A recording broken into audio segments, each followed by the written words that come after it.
Hello, assalamu alaikum, guys. Excuse my voice, guys. I have the cold. Guys. Let me text this person and cancel for tomorrow even.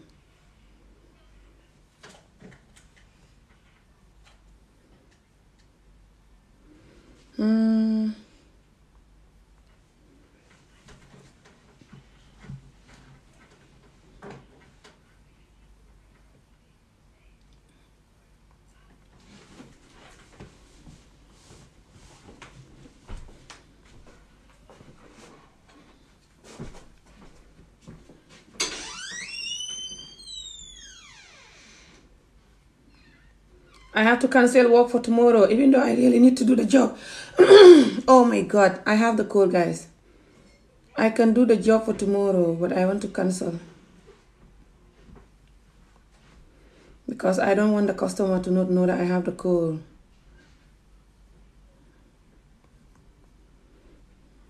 But I have to let them know if they're still happy for me to do the job.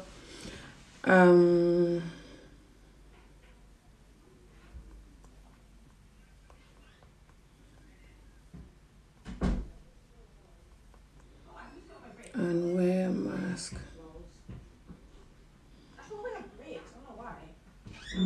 I'm on live. Waxandang.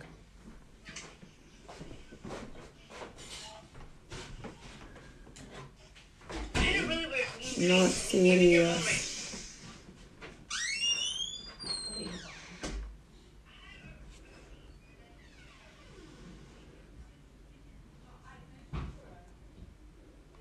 Just thought I'll let you know.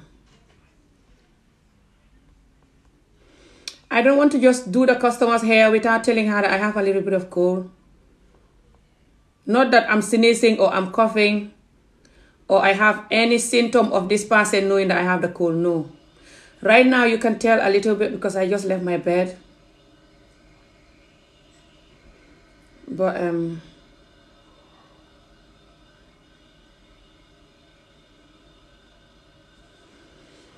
what happened is lu xew mooy dama am ku may lett suba te maa xeexu ak socc du tey laa xeexoo ak socc bi de socc bi depuis bërki démb laa xeexoo ak moom suma noppi mënuma woon a dégg dara ni ma ko feetee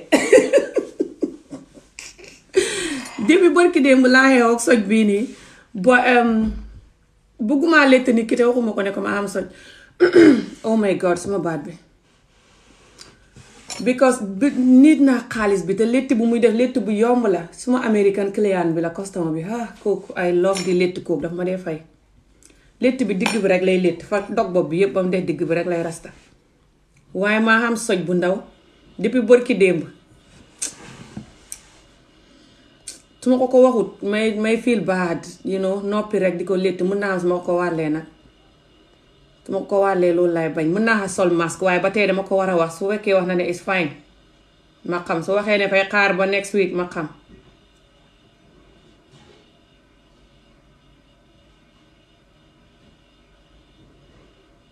Sunday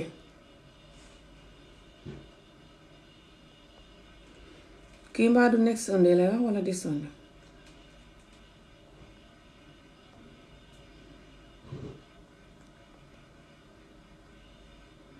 faam keneen ku bugga lettu Sunday I hope ne du Sunday bi lay wax yeah guys maa defu leen dara how you guys doing my voice I'm like how you guys doing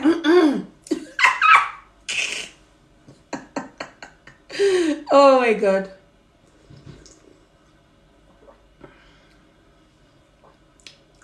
ginger and lemon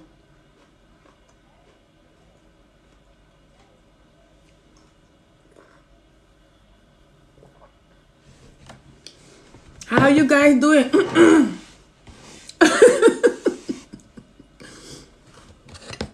hello maa soj bay waaja dee jaamu ngeen fanaanu maa soj bay waaja dee waaye bu ma jógee yàggut boole si maa jóg yàggut ma sangu defar jinja tii rek ñëw ne jaww ci caméra bi moo tax mënumaa wax mosuma lifin bi de fa lonk file fa leemu de kawar gi fa leemu foofu moo tax fa waroon a gudd wàcc nii waaye fa leemu waaye moo koy yëg taluma ko. Where are you now? I'm here in Scotland.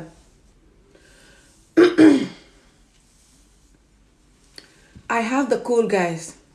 This nightmare cold. I have the cold. I couldn't go to the gym because of the cold. Look at this. Still had to exercise this, guys. These potatoes. I've not been to the gym. Thank you. I joined the gym, right? And I'm so happy. It's painful though, but I'm so happy. But then I don't know whether I got this flu from the gym. I'm thinking. Because I joined the gym, I only been like 3 times or 4 times. And I have this flu. Either day number 3 or day number 4. That's when I had this flu. I had it 3 days ago. Very painful flu. Not too bad, but painful enough to keep me away from the gym and to make me not want to give it to anyone who is in the gym also. But also just not strong enough to go to the gym with this, to be honest. So, yeah, guys. I'm coming to find you in Scotland. I really love you. Scary as hell. Oh my God. This is scary, man. Kii moom xaw ma lu mu bind nag dang xaw ma lan danga man bëgg di la foob xaw ma di raw ak yow luy raw ak yow ndax daw la wa daw man mënuma read Olof yu bëri mënuma read Olof yu bëri. But oh my God, I hope ne rek du ngeen bind lu ngeen warta bind because su ma ko riidee nit ñi dañ koy dégg moo tax su may riid dama dee oytu. Yeneen xolof yi dañuy nekk di bind ay waxi caay-caay ak you know bind waxi hopeless duma koy bugg a tëb rek di ko riid àddina si di ko dégg you know not nice. Jigéen ñi yuuxu lay pléati jigéen ñi ngoyaan ya jigéen ñi lañ man ci wëy ku leen xam duma booleeg ñoomam ma leen a bëgg a xam duma dematee Sénégal seeti leen insha Allah.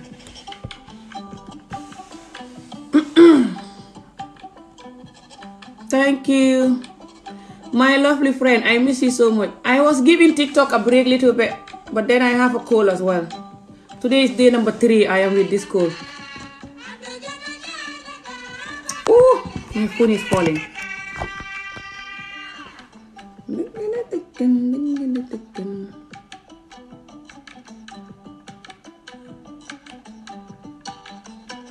Man riit xolof moom laa mënut moo tax xaw ma kii lu mu bind musóor bi nag musóor bi dama ko doon def pour takk këpp bi rek këpp bi soo ko solee nga koy pompe spray ko ku ko jënd mën naa laa yónnee xaale pompe bi su fekkee ne yow xamoo pompe bi gott bi glue rek la soo ko pompe spray ko nga sol ko fay tax mu tëdd mel ni ngaa léttu waaw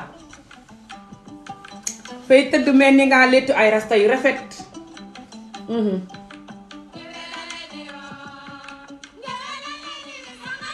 Hello.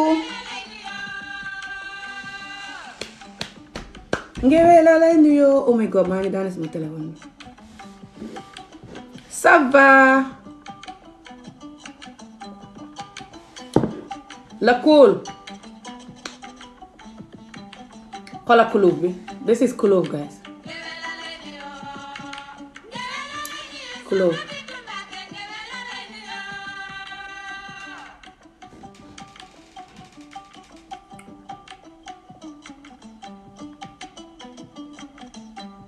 Mana bëgg. Thank you.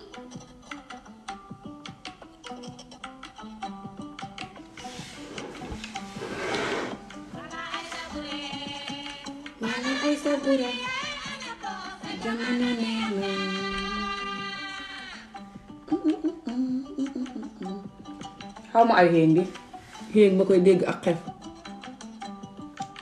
xiin yi xef yi fañ sibbutu na yereng sibbutu baaxee dal ko ne yereng ma ko bu ko defa rëdd sax de may dikk rëdd ko.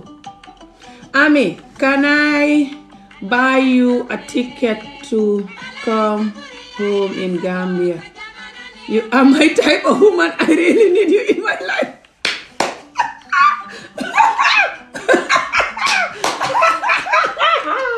Why?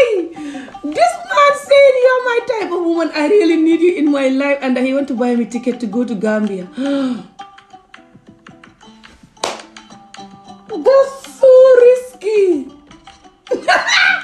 Me, if you buy me ticket now to go to Gambia, like if I go to Gambia, I'm gonna have to go out with you. I'm gonna feel bad after you buy me ticket. And if I don't like you, then what's gonna happen?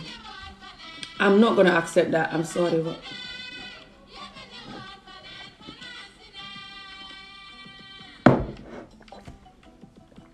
you can't just book somebody a ticket.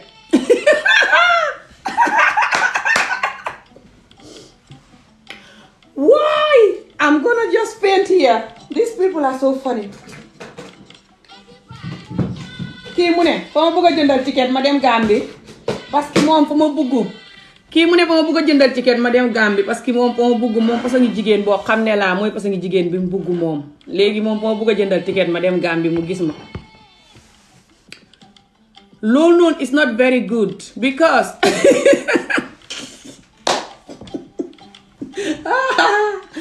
su fekkee yaa ngi tasee nit te mosoo koo gis nga tëb rek jëndal ko ticket. Why?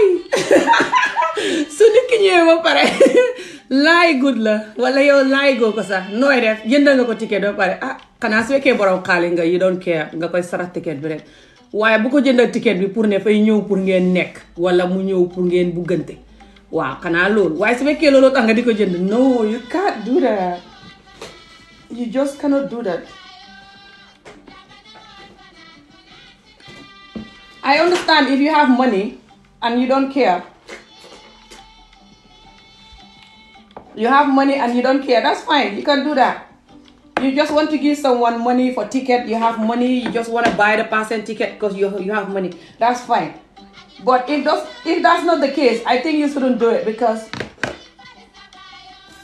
if you're not a millionaire, if you don't have money, you just want to buy someone a ticket because you're expecting them to come and go out with you. I think you shouldn't do it because they might come and you don't like them or they don't like you, you know. Unless you talk to them for so long maybe and you trust them, you know them. Well, I know a lot of you know me because you watch me a lot and I'd like to talk about my life stories. But I don't know you. You know, I don't know anything about you. You're just behind the camera typing, I'm going to buy you a ticket. I want to buy you a ticket. You come. By the way, you must be rich or you just hopeless or what? Subhanallah. Are you rich or you just hopeless spending your last money?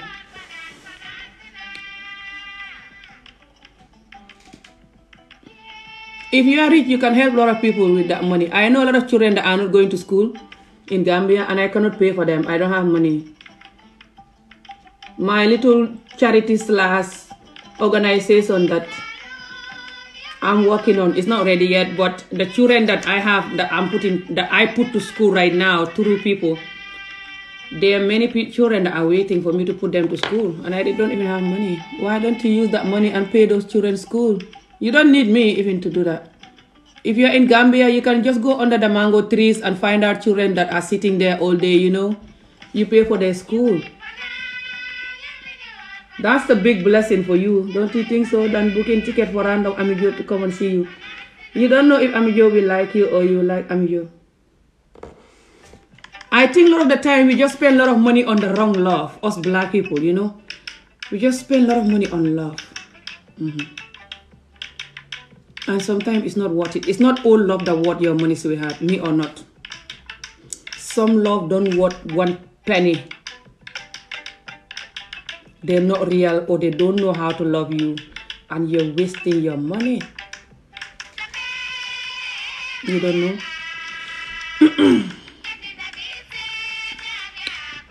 You know me to call you want to a lot and talk to. Can't read what you're saying.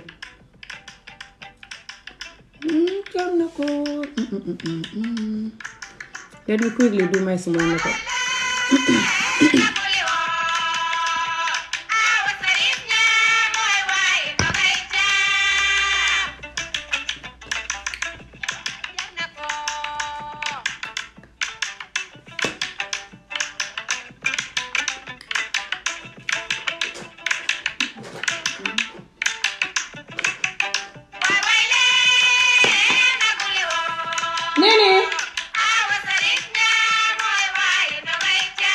Nene Fatou jëndaloon nga ma eyeliner ba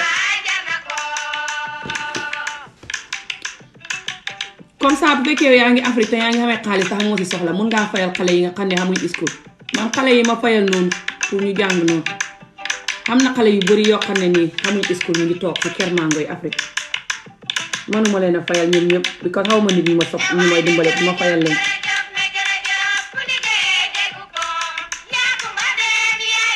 léegi yow soo xamee xaalis instead of ngay tëb di buggal maa si ami jóg yi ticket pour ñu ñëw nga fayal xale yooyu school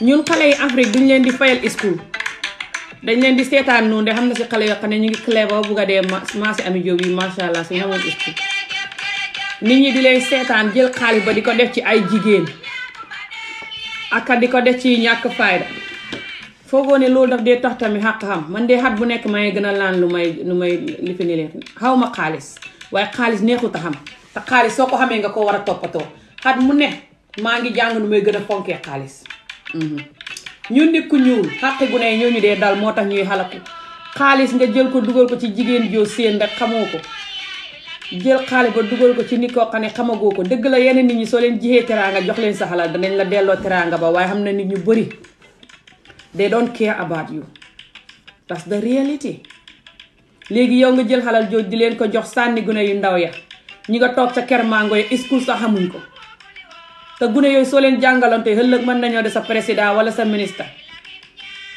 wala sa jëkkër wala sa jabar yes grow sorry I'm just talking instead of growing this is for growing but it's not just for growing followers it's for growing your mind too.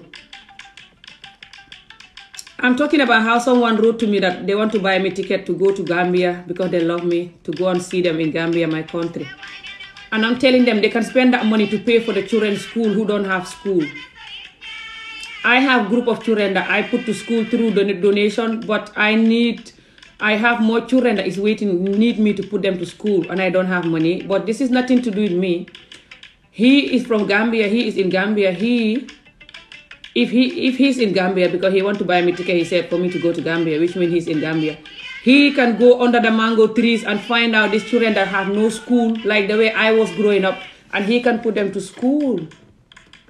That's gonna bless his money. But in Africa, the children, people watch them suffer. That's why when they grow up sometimes, they grow up with the rage of people don't care about me and people don't care about us. And that's dangerous for a community when the youth feel like that. That's why they're fighting a lot, stealing stuff, doing gangster, doing arm robbing. What's the English word? Robbing people and going crazy because they feel like people don't care about them, People that have money in Africa, they always just help the young people. They always just spend their money on women and cars and big houses to show off. They never, I don't know if this man is like that, I hope not. But they never spend their money on helping. Ever. Hardly ever. The money is just for women and stuff. Especially the men, when they have money, that's even worse. I know Africa, because people don't have money, when people have money and they have a nice car or a nice house, people worship them like they're God. And some people just want that feeling and that attachment from people and that feeling good. So they spend their money on that instead. But I think we have to remember the young people that don't have school. Because my country, Gambia, is very small and a lot of people don't have school until now. A lot of children are under the mango tree. They're not going to school because they come from poor family and no one is helping them.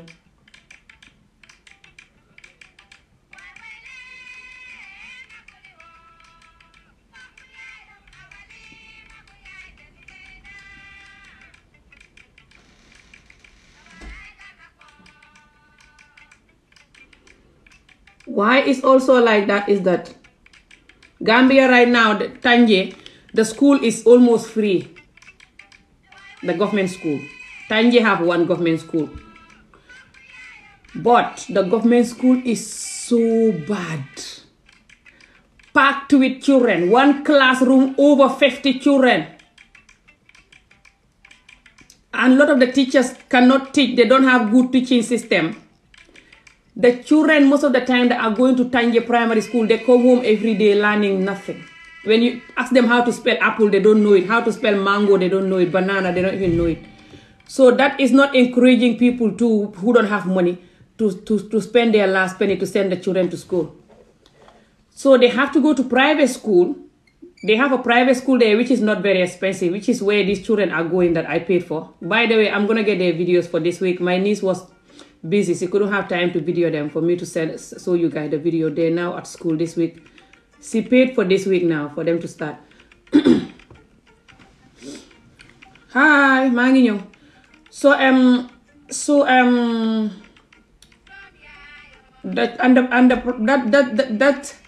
That private school is very good and it's not expensive. They charge like, it's way less than £100. Well, if you buy the uniform and the books and everything, yes, it might be £100 for the whole year for one child, for the whole 3 term. But that private school is very good. Any child that is going there compared to the ones that are going to the government schools are so bad in Africa, especially Tanje in Gambia. I've been talking about this 5 years since I'm doing video. Nothing changed. Really bad government school.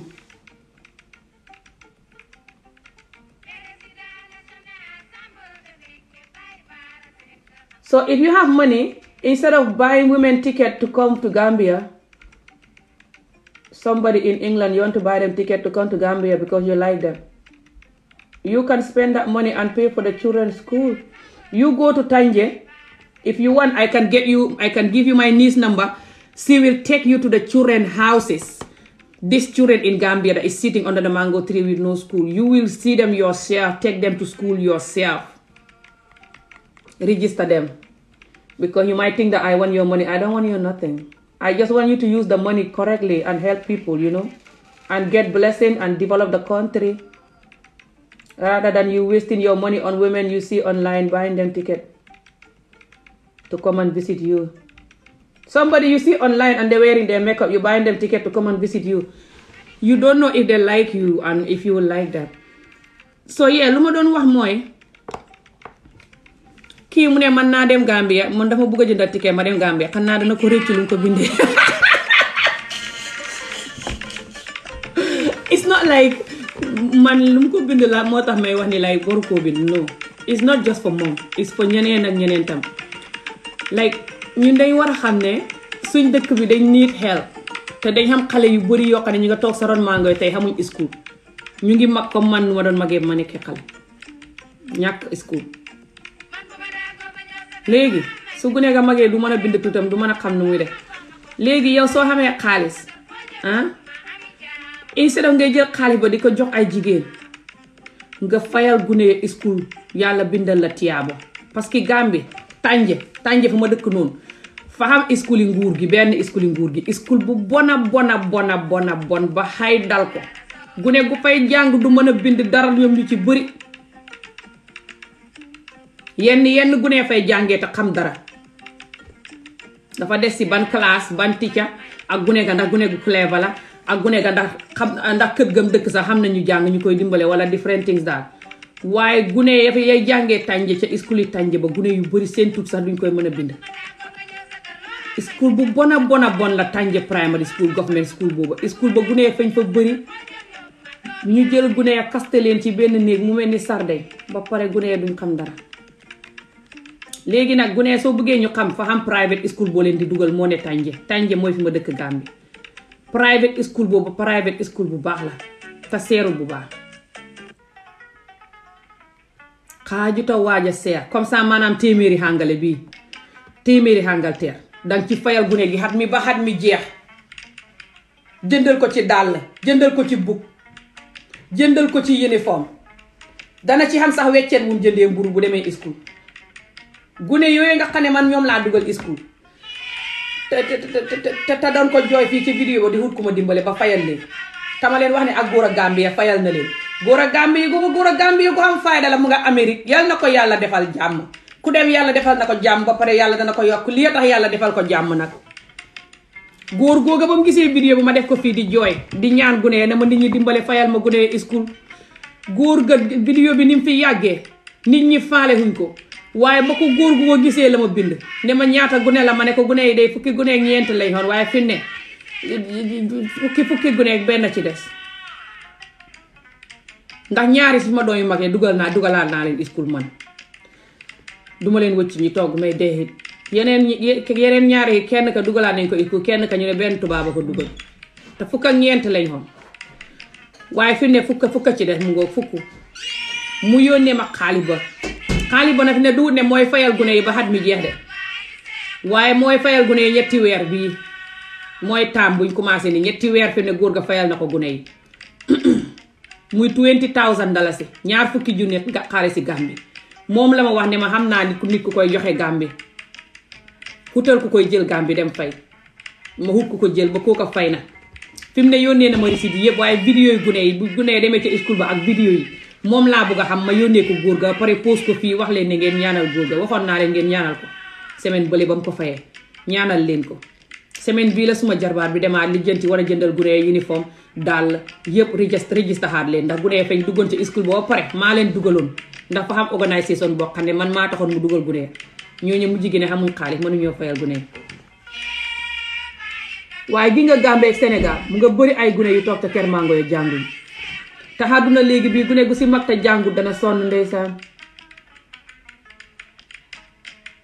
te gune ya toog sa kermango ya jànguñ mag ñi leen war a dimbale duñ leen dimbali ndax mag ñi xaalis bu ñu xam defee ko lu ñàkk fayda ndeysaan aka di ko def ci ay jigéen aka ñun jigéen ñi sax fa ñu xam xaalis di ko def ci ay góor gi nga àdduna léegi si ku wetut gisuma la loof bi ngay jël sa xalal di ko ci dugal loof def ci xalal taxul mu baax de xam na ñu bëri soo leen loofee ba di leen jox sa xalal ji si lañ lay gën a def xaj na xamoo loolu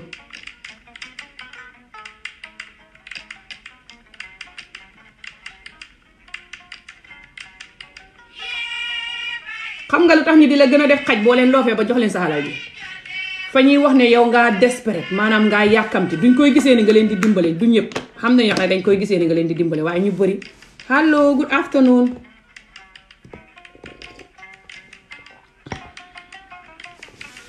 man tama laa bëgg torop jërëjëf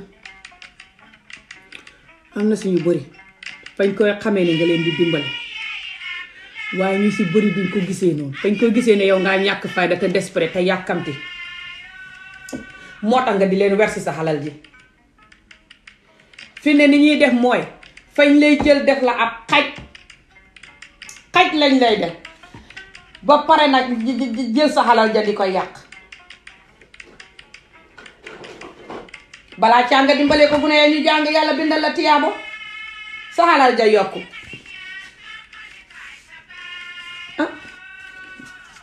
loolu du la teree xam nit ku la koo xam ne nit ku baax la te nga bugg ko mu bugg la te gore dana ñëw surtout gune ya ngay dimbale noonu suñ la ñaanalee sa ngay mën a xamee loof bu baax nag loof bu baax kenn du ko yàkkamti di ci weer si xaalis ak a def yëpp man de loolu ma ko jàngee xam naa jàmm xam nga lu tax loof bu baax xaalis du ko maye loof bu baax duut fiilin ya ngay xam ca nit ka rek wala nga xéeg nit ka mu neex rek non xaw xef ya fa pënde ba xay dal ko ma ko war a raxas ko me ko baa ko pëndal ba xay dal ko duma ko mën a sax gi nga loof bu baax fay xànd ak ngor ak teggin boroom xam ngor ak teggin te boroom bu fekkee ne xamul ngor xamul teggin yow boo ko joxee ay junni it du tax mu xam ngor ak teggin faalewul la sa xaalis ba lay jël fi mu ne ñun boo gisee ñu mel nii suñ góor ñi nga xam ne ñoom jigéen juñ gis di cot-coti ñoom ñi ko mel jigéen juñ gis rek di cot-coti ni góor ni béy wu si butu dal di jël seen xalal ja wer si borom lii a tax nga xool ñi di ko wooyee wasikool sëy ndey it's not jigéen ñi fañ sëy ndey de loolu is nothing to do with sëy ndey xam na jigéen ñoo xam ne tey xaalis bañ leen jox seen ndey xaaju koo sëy góor ñaaxala ko rek di seetaan gune ca ker mango yële ñu toog ne xopp school duñ ko xam mbubu muñ duñ xam mbubu muñ sol julli jotee mbubu sax duñ ko xam wala mbubu mu baax duñ ko xam daal sax duñ ko xam laal bu baax sax gune duñ ko xam yow nga jël sa million ya di jóor jigéen ñi rek moo tax xàq di la dal sa million ya di yàqu jigéen ña def la xaj sa xol bi bax xamoo loolu xàqi gune yaa leen di dal Afrique wax naa leen ne xàqi gune moo leen di xalaat ci bor bu ne gëmu leen ma xàqi gune foo foni waaye foni wudde xàqi gune moo xalaat Afrique Africa is like this because the karma from children, the karma of children. That's why Africa cannot have anything good, not good love, not good nothing. Because Africa always neglect the children. I told them this all these years and they don't care. They're still doing that. Africa always neglecting the hell out of the children. Cannot pay for the children's school, cannot, even have a bed for the children to sleep, nothing.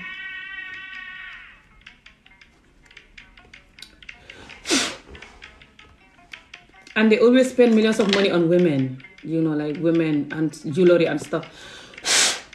Nice car and nonsense, Be like, yeah, man, I'm this person. It's me. Look at me, yeah, man.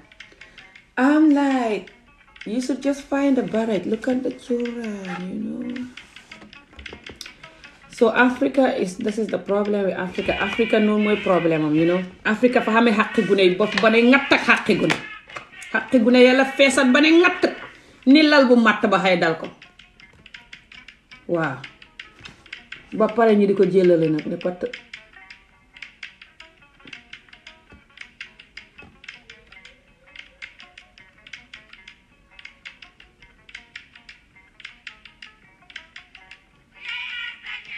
surtout gune yi ne ci daara ji ñoom Gambie ak Sénégal ak dëkk yi def daara noonu yëpp gune yi daara jaaleen xalaat gune yi daara ja la ñuy daj moo raw sax gune yi da school ba ak gune yi Chinese yi ak gune yi àddina si yëpp gune yi daara ji moom li ñuy daj ci métit moom ak toroxtaande moom fa leen di tiital ba suñ génnee duñ ko ñemee wax xam nga boo toroxee dëgg doo ko ñemee wax xanaa xamoo ne ku torox dëgg di ko wax ku torox dëgg du wax sax ne fa torox fa koy fay métti ba mu ragal métit bi ba ubbi gémmiñam wax sax dootu ko def rek hello sis English I'm in trouble when I speak my language people say I should speak English and when I speak English people say I should speak my language look at these eyes ooh one of the eye is like going to China and the other eye is like here.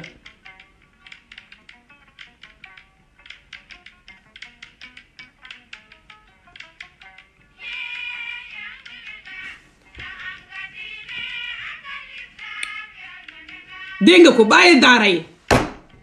They don't want you to even talk daara. Daara yi fa métti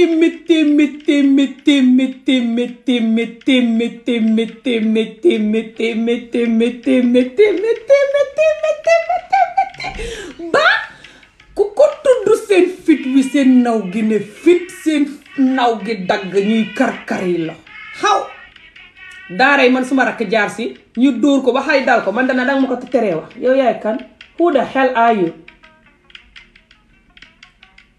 yow bu dee ngaa dee ci daara yi ba tax kenn du ko wax mbala yow sa bopp yaay borom daara yi yaa ko yëg nga def sa bopp nit wuu suma bët bi aari wuu lifin ba dugg na suma bët bi makeup bi dugg suma bët bi dama war aari lifin ba génne nga aari lifin bi nga laloon di exercise a ngi noonu ba tey génne nga ko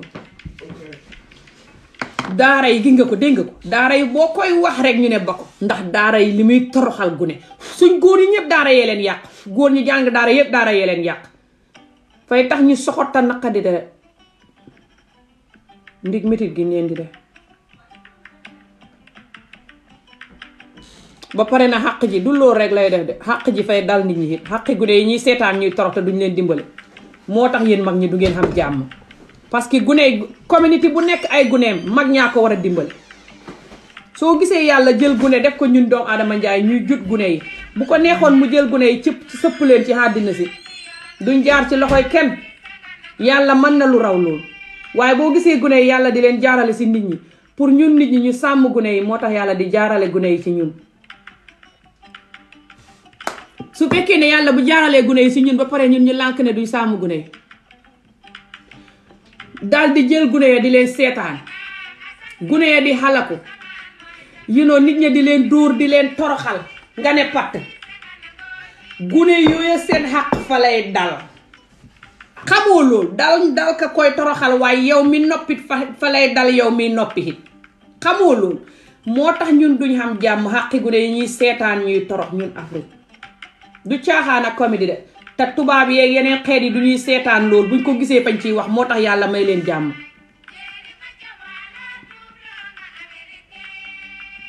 gi nga xàq fa xam yàlla wax na ko ci alxuraan tubaab yi sax xam nañ ko xàq moo tudd kaama la tudd si àngale yéen a ko tay ngeen di dox doxlu gi nga xàqi gu ne Afrique moo tax du ngeen xam jàmm yéen mag ñi ku ci xam business sa business di xam problème ku ci xam love sa love xam problème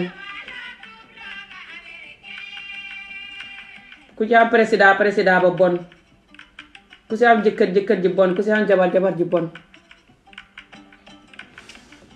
xamuleen loolu yépp xàq yi moo ne ngatt moo tax président bu baax sax duñ ko mën a am ku ñëw rek fen ba falu rek ci péelu def boppam xaj keneen ñëw fen ba falu ci péelu def boppam xaj ñu continuer noonu rek ay ca leen te du kenn du wax daara onot seetaan leen mboolem luy toroxal gune rek yépp Afrique ngeen di ko seetaan mel ni ko dof rek continuer leen ko gannaaw ñun pañ xal ku kay aca leen waaye aca dangeen wax ne Ami Jo waxoon na ko walla du ngeen mën a xam jàmm ci nii de so never fekk defu leen dëgg du ngeen xam jàmm Afrique yéen fekk defu leen dëgg du ngeen xam jàmm Africa cannot have peace. Africa can never have peace because Africa, they don't like the truth. And Africa, they don't like to help the young people. So the young people karma is what's haunting Africa. Africa, they always watch the young people suffer and they're not going to say nothing. And when you say something, they tell you to shut up.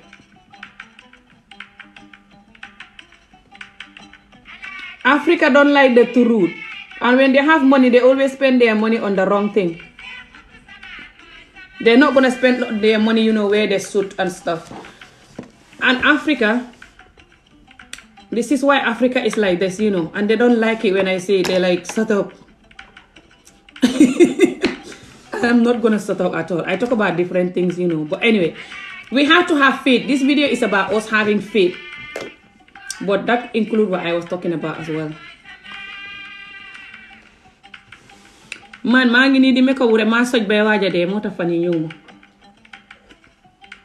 maa noonu may noppale ko si vidéo yu bëri far ma soj nag keroog ba ma ko waxee rek te ëllëg sama xëyee soj ma ne man de fa mel ni maa yaa bopp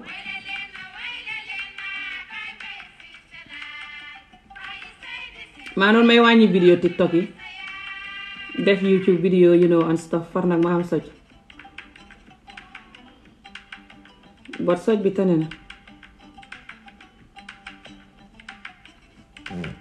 Afrique fa xam góor gu ma bindal fii góor gi de xam naa dina ko réccu sax gàddi naan ma ndax ma jëndal la ticket nga ñëw Afrique ma laa bëgg ma jëndal la ticket nga ñëw Gambia ma laa bëgg moo waral wax ji de ma ne ko xaalis booba nag gune ya toog sa ker mango yo tax muñ school nag fayal leen ndax man gune yi ma dugal school nii di leen fayal nii du may xam sax donation bu leen fayal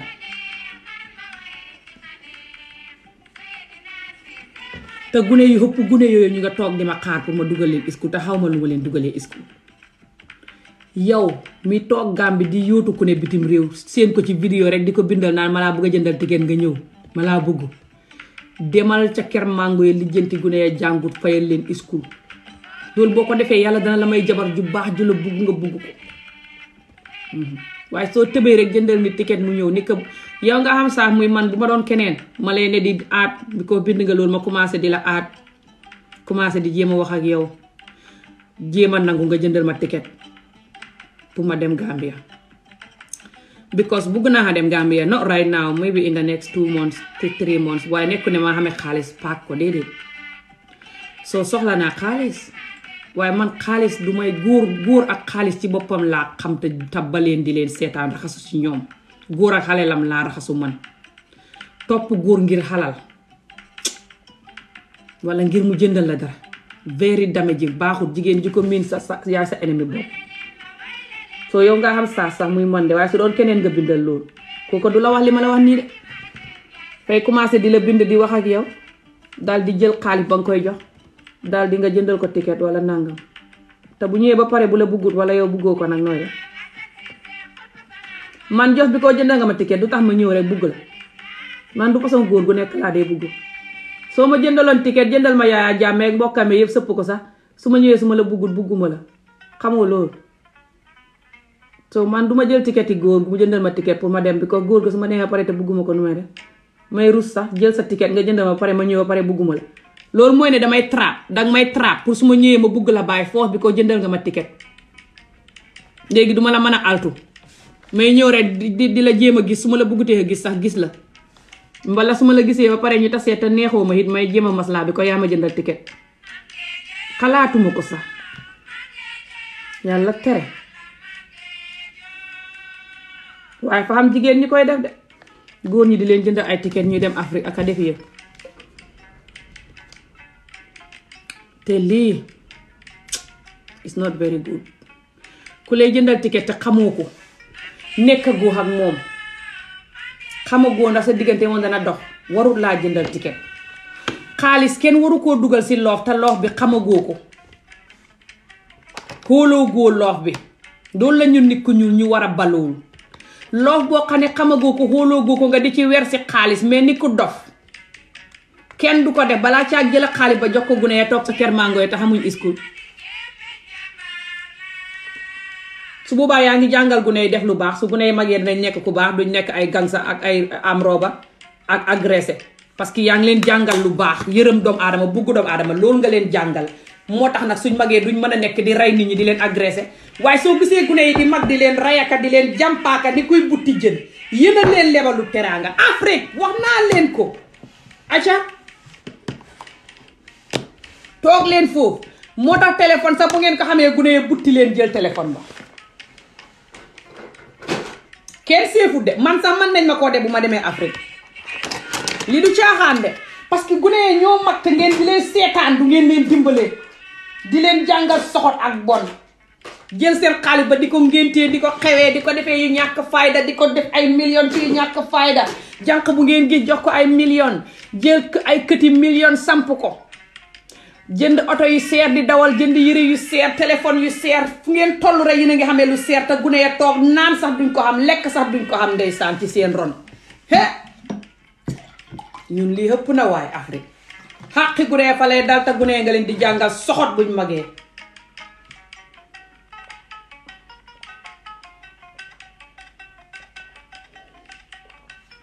gune ya suñ magee fa ñu naqadi deret te soxot te wax ne communauté bi fañ bon yërëmuñ ma dimbalewuñ kenn duñ dimbale kon kenn ñii nit ñu bon nañ jarul yërëm soo nañ jóg agressé leen nañ jóg rey leen suñ yoon néew si ñii faalewuñ ñu moom la suñ ndaw yi façon ngi xalaat boobu lañ xamee léegi thank you I sell the hair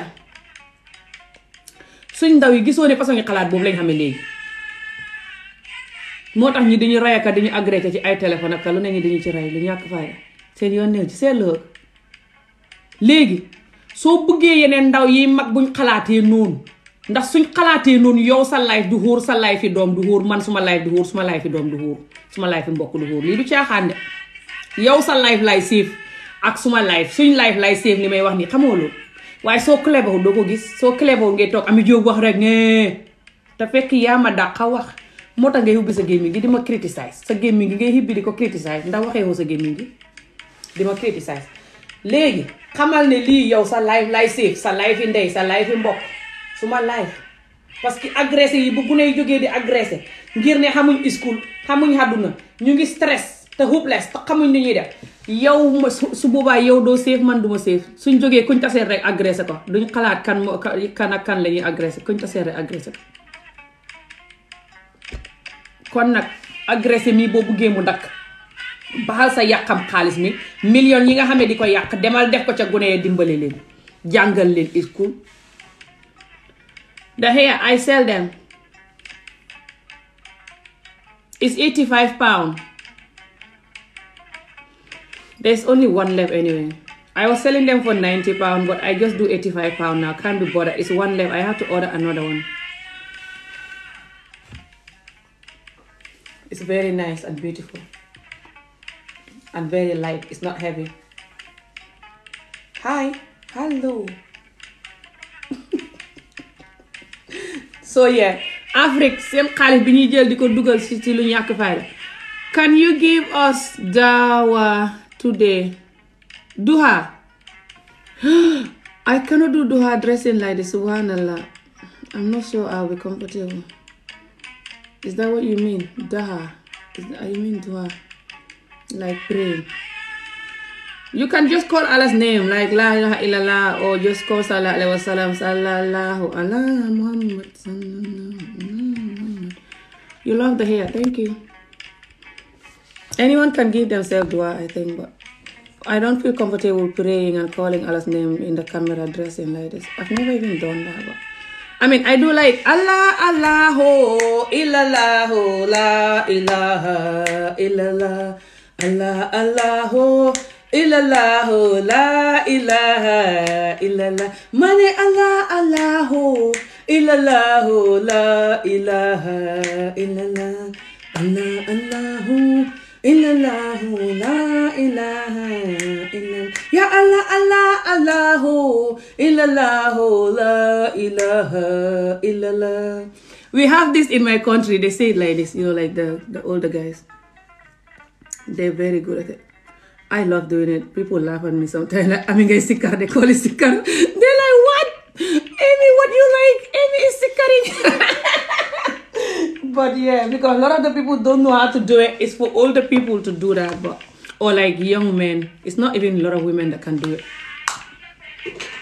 I would love knowing how to do that properly because I like it. I don't know. They say certain things that I don't know, but they don't just say this part. They say other things too, but I know this part only. And the other one is Rabbi la ilaha illallah, Rabbi la ilaha illallah. And then I make it funny by saying Bur Yàlla meñu wergu yaram. That is basically saying Rabbi la ilaha illallah, Rabbi la ilaha illallah. Bur Yàlla is the King Allah. The King Allah give us health and wealth. You know, like Bur Yàlla meñu wergu yaram. Okay, I'll say it in English. It's gonna be ridiculous and funny. Rabbi la ilaha illallah, Rabbi la ilaha illallah. The King Allah give us health and wealth. Rabbi la ilaha illallah. Allah give us longevity. Rabbi la ilaha illallah. Allah protect us from Satan. Rabbi la ilaha illallah. Rabbi la ilaha illallah. Rabbi la ilaha illallah. Allah protect us from accident. Rabbi la ilaha illallah. Allah protect us from sickness. Rabbi la ilaha illallah. Ya Allah give us money and wealth. Rabbi la I just say it like that in my language, and it's so funny because they don't say it like that, but I don't know what they say after the Rabbi la ilaha illallah. So I just make it my own way. I can make up things my own way. So I have a couple of videos like that in my language and people are laughing. It's like 1 minute video. I'll be just like, Rabbi la ilaha illallah. And I'll be very serious, like, Rabbi la ilaha illallah. Rabbi la ilaha illallah. Buur Yàlla meñu wergu yaram. Rabbi la ilaha illallah. Buur Yàlla meñu pan wu guddoo. Rabbi la ilaha illallah. Buur Yàlla musal ñi ci seytaane. Rabbi la ilaha illallah. Buur Yàlla meñu kaaraange. Rabbi la ilaha illallah. I'm sorry now. I've never done it in a live video. So yeah, I know how to do those, I don't know, sikar or whatever you call it. I would love to master them. I would love to be able to just, you know, talk about Allah and stuff. But, subhanallah, I guess I'm not there yet with my healing or whatever you call it. I hope I will get there. It would be nice to just come here and not complain about my community and just be like, yeah, Rabila, Ilah.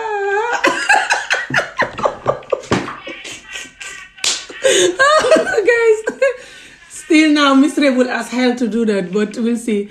Maybe when I'm married again and I have a good husband and I feel good. I miss having a man in my life driving me crazy, and I don't want to do it just because I miss it. So I keep screaming at my community every day.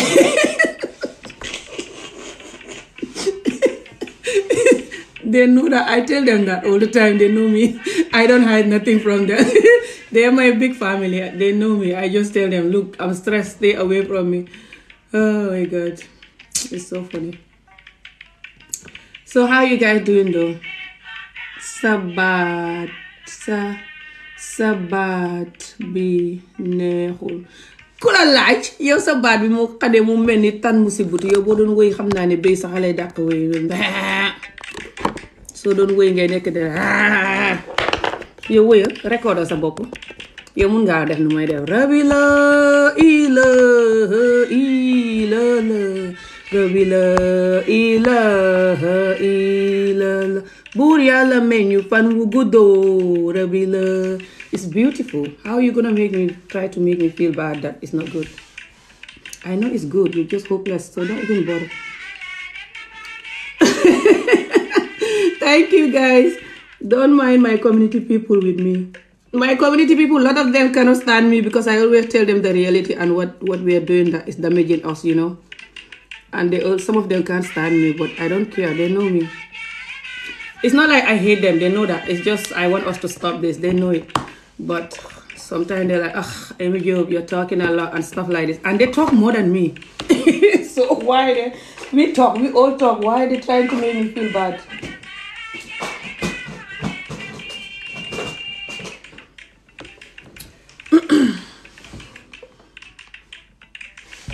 Let's listen to this song. It's nice. And it's not inappropriate or nothing. It's just nice.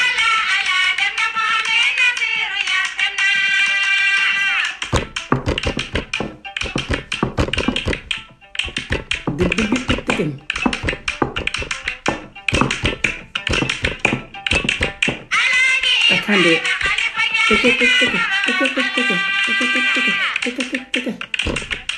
The table is not good. Lekket la ñuy tëggee.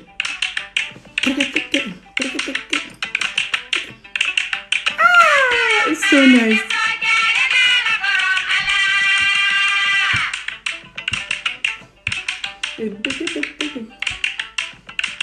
It's so nice. This is like the village people dance, the old time dance. So yeah, if you want the wig, you just contact me. You know, my email address is above.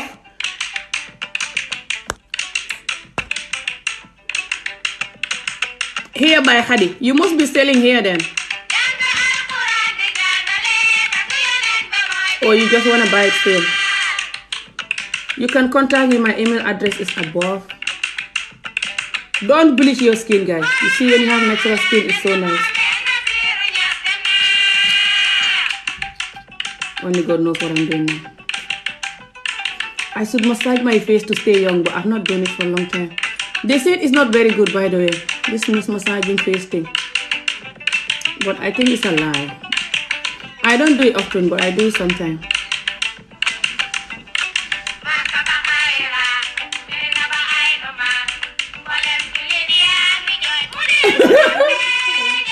I don't think that one is working yet.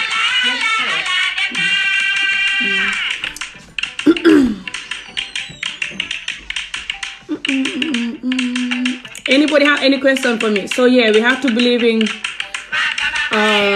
God, believe in life, and believe in ourselves. For me, when you ask me about having faith is you believe in yourself, you believe in your God, you believe in life. You have to have faith in all of these areas. To me, it's not just you have faith on your God. A lot of people have faith on God alone, and they don't have faith on themselves and life, you know. And that's damaging too, because then you're not going to be satisfied with the God alone, subhanallah, for the most part. That's why you see some people, they're so religious, but they're so miserable, because they just have faith with God alone, you know, and they don't have faith with life and themselves. And even people, that's the hardest part. You have to have faith on people too, but it's hard as well when people treat you bad. You cannot trust them. You're like, what? For me, I'm lucky. No matter what I've been through with life, I still have faith on people, but not everyone, of course. I learn how to protect myself. Let's just be real. But when you don't have faith on people, you don't have faith on life, you don't have faith on yourself, you just have faith, you know, whatever faith you have, you know, whatever God you have, that's not gonna help you. You're still not gonna be happy and have peace, because you're still gonna question other things, you know, and just not satisfied with other things. What do you think? What do you guys think about that? I think you have to have faith on both sides. Hello, dama laa bëgg torop. Oh my God, xam na koy bind fi dama laa bëgg torop. You know why? I don't know why these men, they always try to marry me. I just don't get it. These men, they always try to marry me. And me, they know my history. Also, I always come here telling them to stop the idiotic behavior they're doing. And they're still just joking to marry me. I think a lot of them just don't care about the marriage. That's why they just want to marry anybody, because they're just going to do it because they're just doing it. It's not like it's genuinely like they're ready to do it and they know what it takes. And they're going to take you serious and make sure you are happy and dedicated their life for them. They're not going to do that. That's why they're just going to marry you. Like they're just marrying a fish from the sea. This is sad, man. Why our community is like this? Oh my God. They're marrying children and everything, marrying anybody they come across, like some crazy people. Just marrying, let me marry. What the hell? Just calm down, okay? This is people. This is people life. You cannot just, you know, no, just calm down. Think about who you're gonna marry. Take a book and pen. Write down the type of wife you want and the type of man you have to be able to maintain that type of wife. Let me say this in Olof. Some of them are finding it, they cannot know what I'm saying. Taxawal ma waxal la. Soo buggee jabar, bul tëb rek golo goo gis rek kaay ma takk la di xool nit ki nu mel, xool yaramam, di xool want to marry. No. Xalaatal façon ngi jabar bi nga bugg, nga jël sa bugg ak pen bind ko. Bu ko def fekk yaa ngi xool jigéen, no. Def ko fekk nobody is there. Bul xool kenn. No telephone, no nothing. Just you go and sit under the mango tree or next to the sea or somewhere quiet. Nga dem si géej gi wala sa ron keri garabe yow kenn rek, wala guddi yow kenn rek. No telephone, nothing. Nga xalaat façon ngi jigéen bu nga bugg. You can meditate if you want when you're doing this. Or just soo jullee ba pare, soo pray ba pare. Xalaat nga ne ok, bëgg naa jigéen bu mel nii ak jigéen boo xam ne jikko yum xame. A woman that her behavior, her heart is gonna be like this and this and this. Don't just go, I want a woman that look like this. No. Think about jikko mi. First, bul xalaat yaramam bi. No. xalaatal jikko yi foos, xalaat façon jikko yi nga bugg ci jabar nga xam ko, nga bind ko, soo mënee bind, you write it down. And then mun ngaa xalaat yaram. After that you can think about her look, but first think about her behavior, like her mindset and her character. But after soo xalaatee jikko mi, then nga war a xalaat yow jikkoy jabar jàngi nii. You think about her behavior, then nga xalaat yow sa jikko yi nga war a xam nga xam ne mooy maaj jikko mi. Then you think about your own behavior that you have to create. If you don't already have it, most likely you don't have it. Think about how to create it so it can match this behavior. So they will be like this. Match. Everything will match.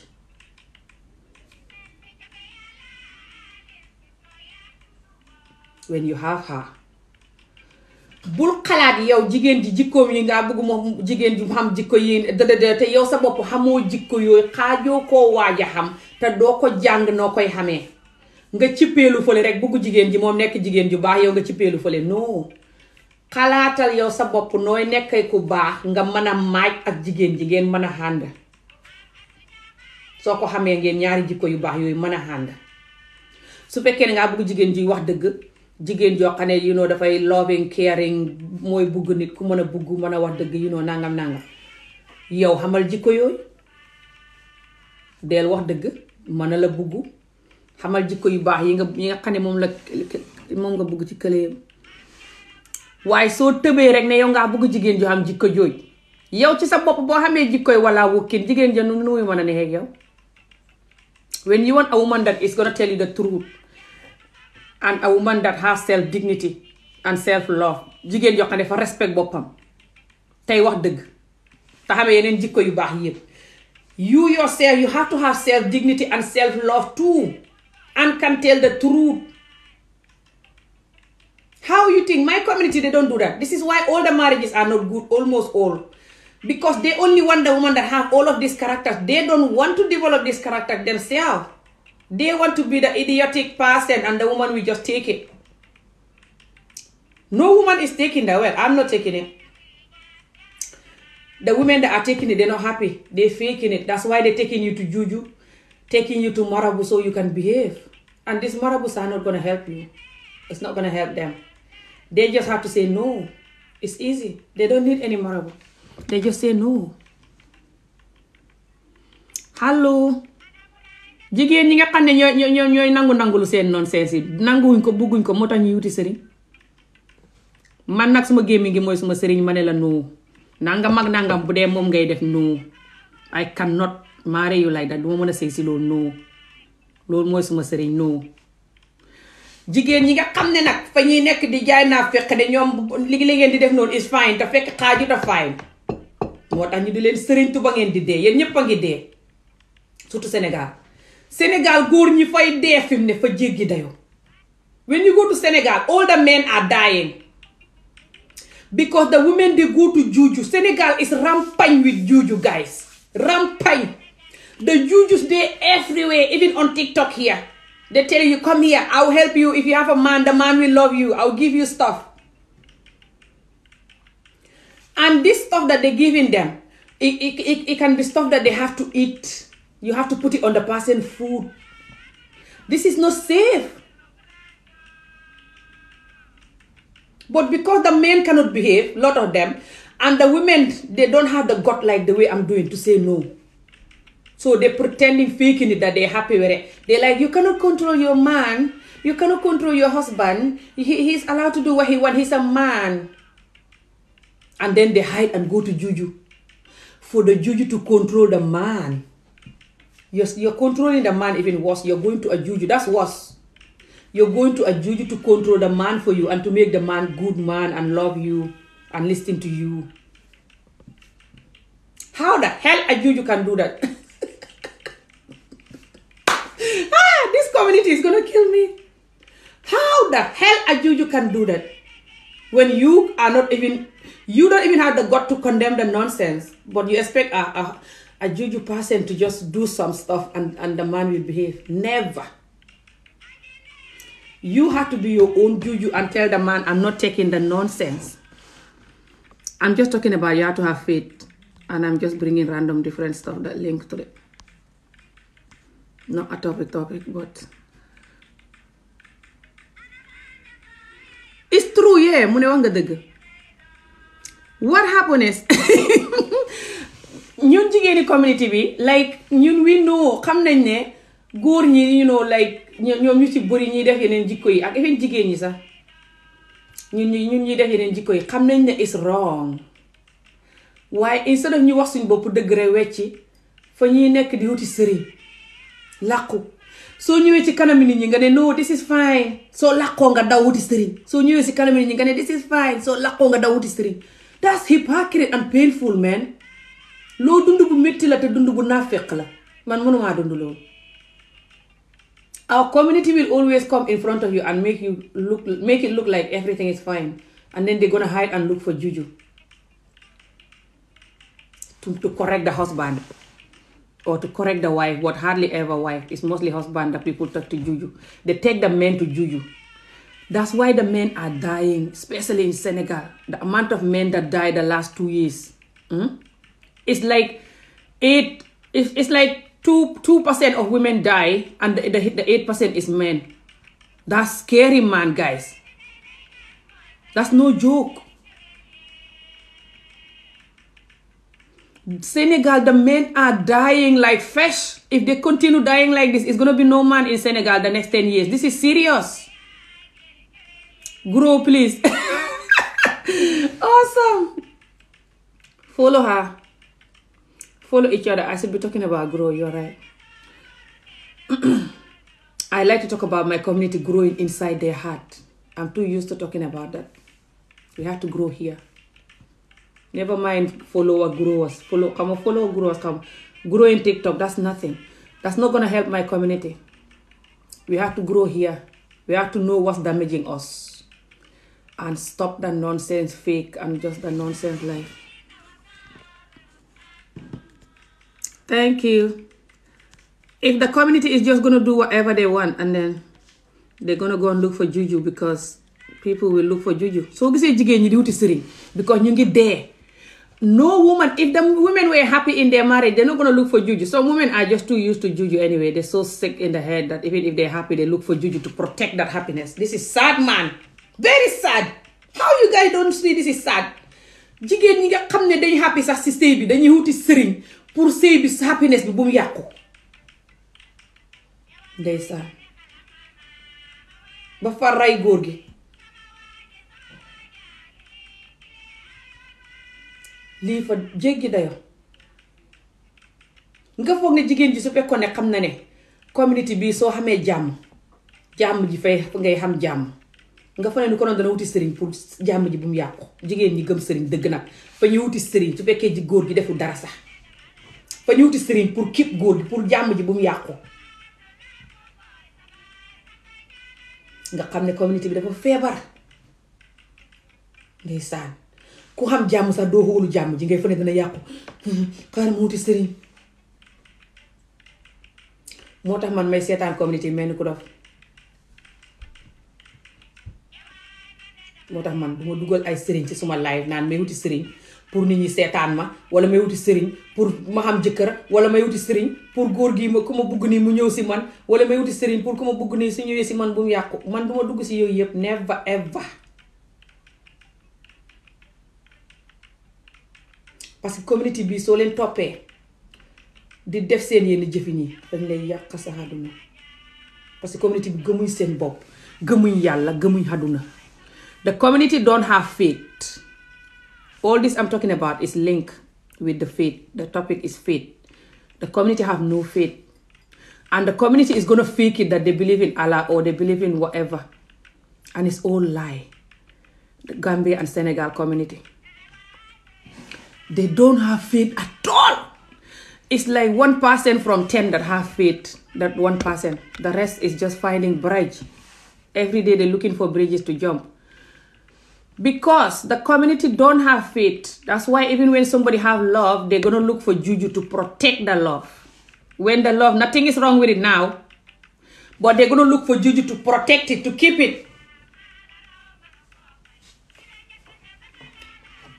Nothing is wrong with it. But they're going to look for juju to protect it. That's just showing you how insecure and lack of faith this community is. This is serious, man.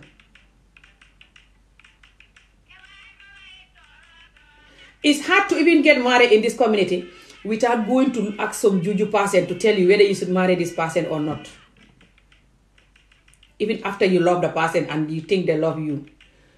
And how many times that these juju people will tell you, yeah, go and marry this one, don't marry that one, this one is good for you, and you marry them after you still divorce. Pour nga xam community bi seen gëm di yàlla kenn du fi ñemee sëy ñenn ñooy sëy te wuti wuñ sëriñ pour sëriñ bu leen wax ne waa bul sëy kii wala waaw sëy la kii ñenn ñooy def loolu ku ko def sax nit ñi di la ree. When you get married in this community without going to a juju person to tell you that yes, you should marry them or no, don't marry them. When you do that, people laugh at you and call you name. They're like, you're like a white person. Why are you getting married without going to the juju people? Let them tell you what if you should marry them or not. And when you go to these juju people, how many of them that the juju people, even me, my last marriage, my cousin and my sister, you know, they're all like, oh, I should go and ask these people for you, you know. They go and ask the person, the people say I should marry them. 4 different people. I should marry the person, it's going to be fine. I married the person, 8 months later, I left the person. So how the hell they not see that? Why were they saying that it's good? Why they didn't see what the man did, why I left him? How the man betrayed my trust? Why those 8 effing juju people don't see it? So what happened is, man, suma say bu mujjé passé ni. Wala dama leen ko def ci video yi. Boromam mu ngi Gambie, you know, and stuff. Bu ma doon sey ak moom suma cousin bi ak suma mag sax ne ma xaaral ma seetal la parce que nga yow gëmoo seet waaye xaaral ma seetal la. Parce que seet bi su ma la ko defalut xuurut nga tëb rek dugg ci te seetoo ko. Te gannaaw xoolu fekk man bala ma see dugg sax suma xel mi mu doon wax ne kii borom jabar la bu si dugg. Man borom jabar suma xel du koy nangu. Suma xel yàgg na maa wax ne kii borom jabar la bu si dugg fekk ay xat mu may topp. Dama ko xamoon bala may ñëw fii looloo gën a tax sax ma jox ko chance waaye also daf ma topp ay xat ne mukk du give up. Suma mag ne ma kii soo xamee jabarit ku baax la nangam demal rek nga jàpp si yàlla. Sëriñ ya gaay seetlukat ya gaay demoon ñeneenti different seetlukat yoo xam ne nit ñi dañ leen di rang ñu ne soo-called rang ñépp ne naa dem ma dem juróom-ñetti weer la sëy bi xam matu sax juróom-ñetti weer ma ne ko damay bàyyi anyway juróom-benn weer ba mu koy xam si laa koy wax ne ko damay bàyyi ndax fekk time boobu fay ndaaw naa li moom ak jabaram liñ ma defoon loo xam ne moo tax mënatuma koo wóolu lu tax sëriñ ba gisutoon loolu. Why this so-called juju person, all of these 4 so-called juju people that people kill. People, they said they respected juju people kill them. They said people kill them in Gambia, they're very respected people. They went to 4 different people, my cousin and my sister. Why those people don't see that after a couple of months of marrying this man, him and his wife is going to betray my trust? Why the juju people don't see that? I have to find out that him and his wife is betraying my trust and I couldn't continue. Why the juju people don't see that? Lu tax sëriñ yooyu noonu, you know, that so-called seetkat yooyu. Li moo tax man duma dee gëm yi nii. Ñun ñaata yoo xam ne tey ñemewuñu sëy ak nit without seetlu because suñ àdduna yëpp seetlu lañ ko def. Because gëmuñ yàlla. Xamuñ faith. Faith lu ma bind si vidéo yi nii you have to have faith mooy nga war a xam ngëm-ngëm. Faith mooy ngëm-ngëm. Gëm nga yàlla, gëm nga sa bopp, gëm nga nit ñi, gëm nga àdduna, xam nga faith. Xam nga I have faith on life mooy gëm naa àdduna. I have faith on people. I have faith in life, sorry. And I have faith on people. I have faith in myself. I have faith on God. Mooy nga gëm ko. Nga gëm dara loolu. Ñun gëmuñ yàlla, gëmuñ suñ bopp, gëmuñ àddina si, gëmuñ nit ñi. Ñun nit ku ñuul. We don't have faith on God. Lot of us black people, especially us African black people, especially the people that go to juju. No faith on God, no faith on life, no faith on humans, no faith on yourself. That's why you go to these hopeless jujus. Lot of these jujus in Africa, they sexually abuse women, even married women. All the time. Especially in Gambia and Senegal. Sexing people, sleeping with married people, sleeping with young girls, sleeping with, beautiful teenagers who goes there. Because the teenagers see their mothers going there and their fathers. That's why they go in there. And a lot of the teenagers have boyfriends because a lot of the men like young children. This is sad men. Especially the men that have money. So-called men that have money. They love young girls, teenagers, or 20-year-old girls. Even if they're married, they're going to go out with the young people. And this is very sad because the community normalized, even the women, they normalize the men abusing people, especially young people. People who are 20 or even less than 20. They call it the woman have to know her dignity and self-worth and close her leg. So it's her fault. She shouldn't allow the men to abuse her and lie to her or just sleep with her or just cheating with her or whatever nonsense the men are doing. And most of these men, they're older than these young girls. Did I say the young girls should do that? No. Why are you always going to blame the women? And your fellow women will be doing this. You will see women even inside the video talking, saying that jigen so hamut faida. Woman, when she don't have a faida, it's like it's like discipline, but it's not discipline. It's like faida. It's like dignity, but it's different. If the woman don't know herself or don't have dignity, the men will sleep with her, use her, and dump her. It's her fault. The men, they're just men. You saying that to your fellow women instead of telling these idiotic men who are doing this to stop their idiotic behavior.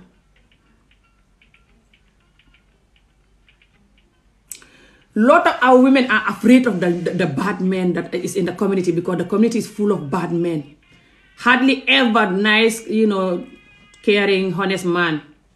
So they're siding with the bad men. So it's easier for them to have peace that way. That's the reality.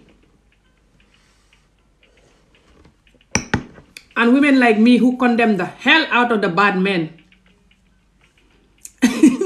They call us name, and just finding, but I'd be like, ugh, this woman, da.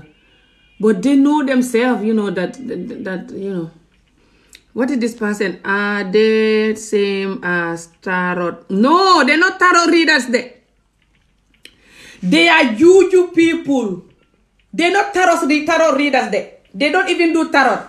But it's very similar because they can tell you, your so-called future. So they try to tell you, your future. Some of them write down. Some of them use something called petao. I don't know how to say petao in English. Some of them use the sun to write on the sun. Some of them use some pen to write in some Quran and stuff. Some of them will tell you, come back tomorrow or call me tomorrow, I'll tell you. They do it different way. But they're similar to that tarot thing, but it's different. They're worse. They can scare the hell out of you. For example, they tell you that you have a friend who is fat and she have a little bit lighter skin than you. She hate you. For example, if I'm a little lighter than you and I'm fat, you'll be thinking it's Ami Job, yeah. And they'll tell you somebody at your work is short, dark, or tall and have a lighter skin. They hate you. Or they, but don't worry, don't be scared. I'll protect you. I have some stuff to give you. So they scare you so they can take your money. But this is damaging. They're doing it just for the tiny effing money. But you're gonna go to bed scared, thinking, who is this person and just be afraid, They tell you your work people, they don't like you. And they're planning for you to lose your job. And Africa is not easy to have a job. Especially if it's a good job. They make millions of money from people that have money. People that work in the government. People that have money. People that have business in Africa. People that even are married. 90% of the married women from Gambia and Senegal go to Juju. 90%. Like, even that 1%, I think it's not one. It's like half who don't go. They go to juju for this juju to make the man to not cheat, to make the man to love them. Because it's hard for you to have a man who don't cheat. Because a lot of these men, they call themselves Muslim and they use the religion to cheat. They normalize their cheating. And some hopeless women that is helping them. So they will say that I'm Muslim, I'm allowed to have 2-3 wives, so I'll go and cheat. Because if I don't cheat, they don't call it cheat, but it's cheat. They say mbaran. Mbaran is cheating. By the way, mbaran is going out with someone. They said, if I don't mbaran, how I'm going to just marry them? I cannot just marry them without mbaran, and I'm Muslim. So I'm going to mbaran. I'm a man. They say this like nothing is happening. This community is sick, man.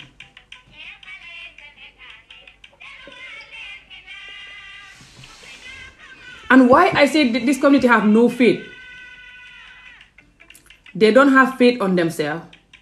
They don't have faith on their marriages, which is why they cannot respect the marriages. They don't have faith on their partners, which is why they cannot respect the partner. They don't have faith on God. That's why they're using God to abuse people, because they think God is a joke. They just don't care, and they have no faith, and they're hypocrite, and no one is allowed to talk. But I will talk. Me, I'm a joke. I will talk about it. All these years I've been talking about it, and I'll never stop. For Gambia or home, well, for Gambia and Senegal and other African countries, Nigeria, Ghana, a lot of them do it, but Gambia and Senegal is worse. All of African countries that do juju, even other Middle East countries, they're not African, but they do juju. All the countries that do juju, they're the same. But I focus on my Gambia and Senegal country, because that's where I'm from. But it's not just Gambia and Senegal thing. But Gambia and Senegal is worse, man. Totally worse with this nightmare juju. This TikTok is full of hopeless juju people. They always doing videos about juju, telling people to go to them.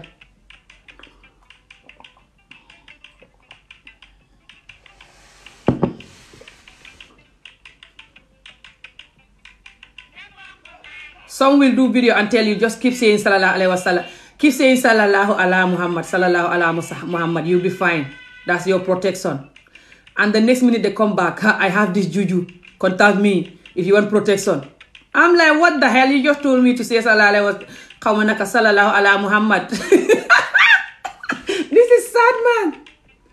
So they're using the so-called, say sallallahu ala Muhammad. They're using that so-called, saying, thing that they're saying, the so-called belief, the so-called feeling that they believe in Sallallahu Alaihi Wasallam. So they want you to use his name, and that will protect you in life. They say that just to get your attention. And the moment they get your attention, they're like, yes, contact me for this juju. Contact me for this one if you want protection. These ones, when you have them, nothing is going to happen to you. And people actually contact them all the time. They make millions of money from people. They sleep with people. They do whatever they want. They sexually abuse people. All the time. Because people are afraid of them. Because people believe them so much that they're afraid. Even when they see me talking about it, they always don't get it. All these years, whenever I talk about them, people are scared. They think me, if I don't stop talking about them, they will kill me or they will do something to me. They cannot do me fuck all. I'm not afraid of them at all. They're just human like me. This community is sick, man. Very sick.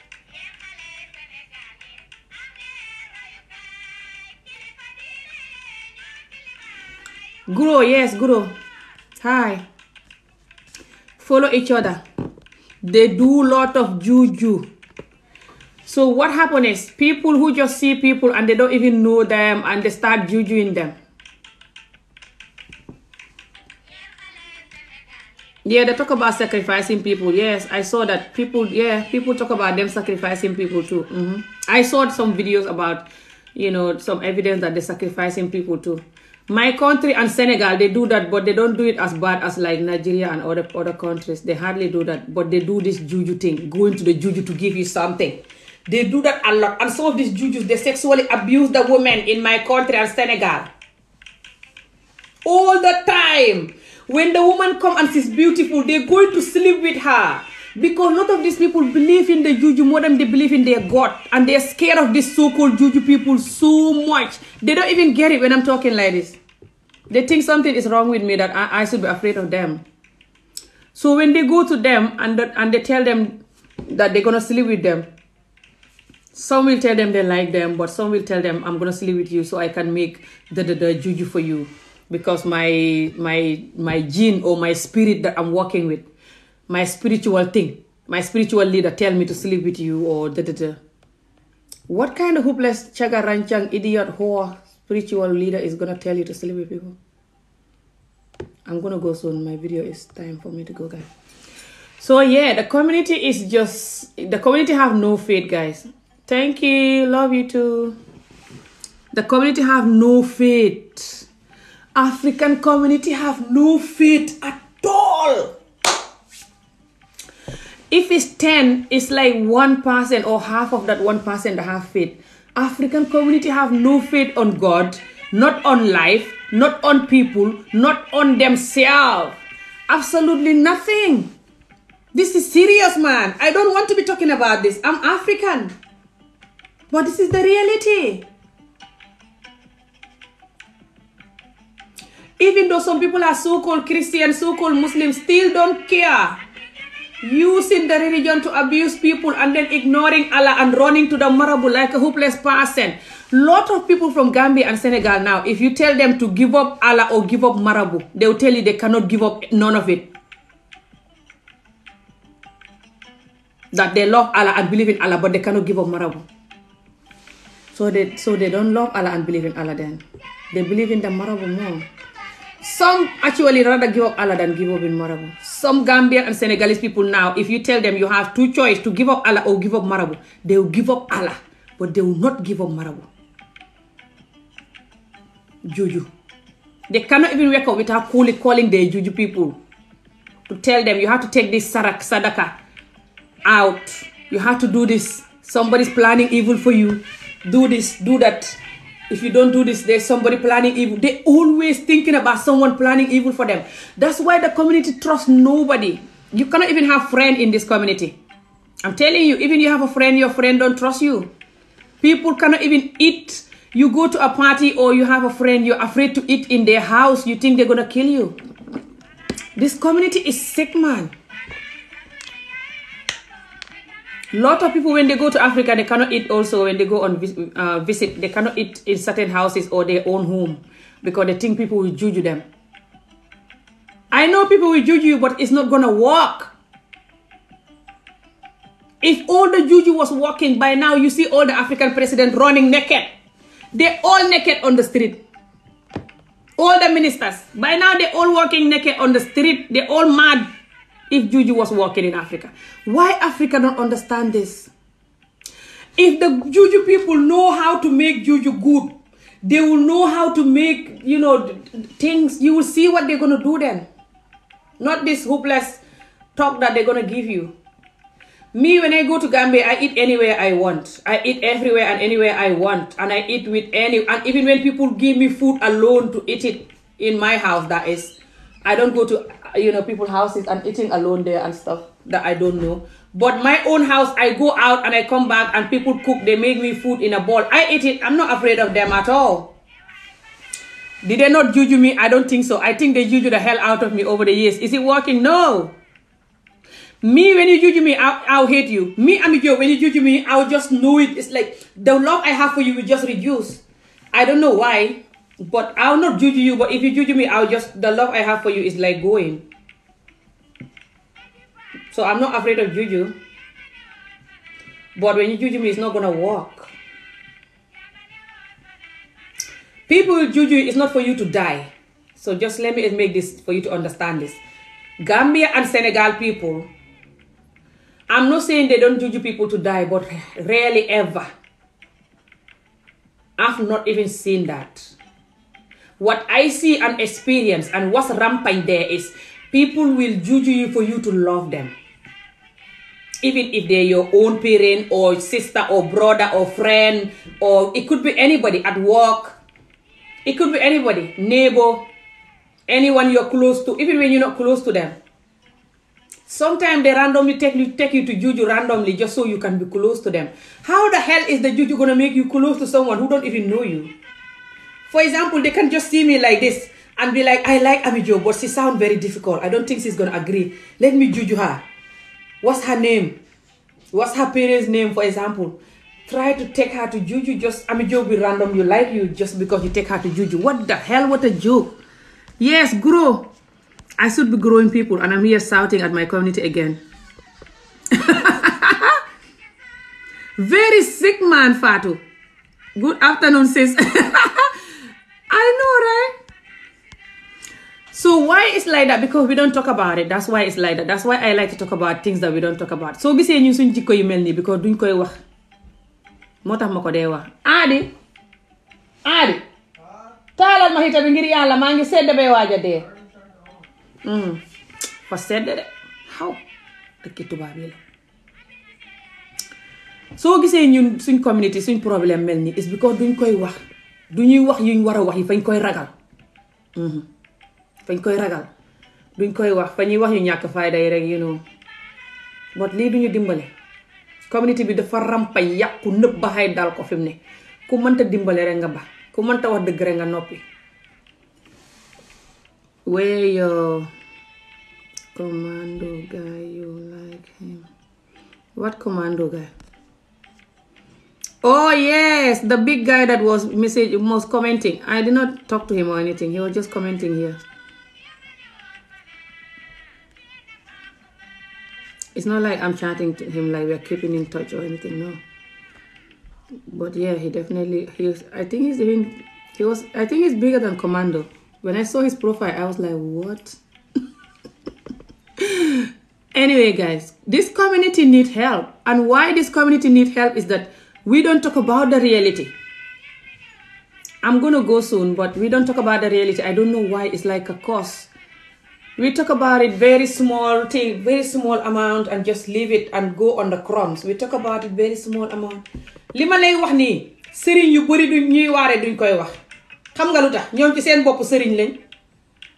Lot of the people that should talk about these things that I'm talking about now, when they talk about it, they will have more impact in the community because people listen to them more than they listen to me. My community people don't like to listen to me because I tell them the truth about skin bleaching. Cheating men, horrible stuff that is going on, everything. And most of the things I talk about, they're doing it. So a lot of them hate me and they like the way I talk and my energy, but they don't know what to do. They like, especially when I'm on live, a lot of them don't like to come and watch me because they know they're going to hear something they don't want to hear. But the men that talking in the radio and in the TV, the Marabu man or the Ustas, people that talk about Allah, these people, they should be talking about this. People listen to them. But you know why they don't talk about it? They do it themselves. 90% of the people that talk about Allah, they do juju for people in Gambia and Senegal. This is sad, man. They don't just talk about Allah. They do juju for people. So they cannot tell you to not believe in this juju thing and don't go to them because they do that themselves. This is sad, man. And when you talk about it, they call you, rude and stupid idiot and just, you should shut up and that they're going to kill you. You should watch your mouth if you want to leave. That's how they're going to talk to you. So nobody, is going to talk about it. They're scared of them. The women and children are scared of them too. Lot of the women and children are. And then they go to them. When they're scared of them, they still go to them for help. And then they sleep with them. And they're not going to say no because they're scared of them. I was drinking this ginger tea. I have a cold.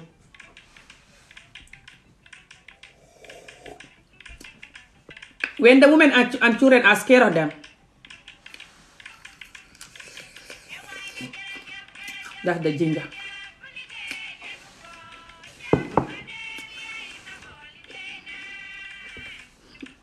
Lord, my wife. All of these people call me their wife. This is sad, man. How are we not going to talk about this? They want us to talk about stupid stuff. This stupid stuff is not going to help us.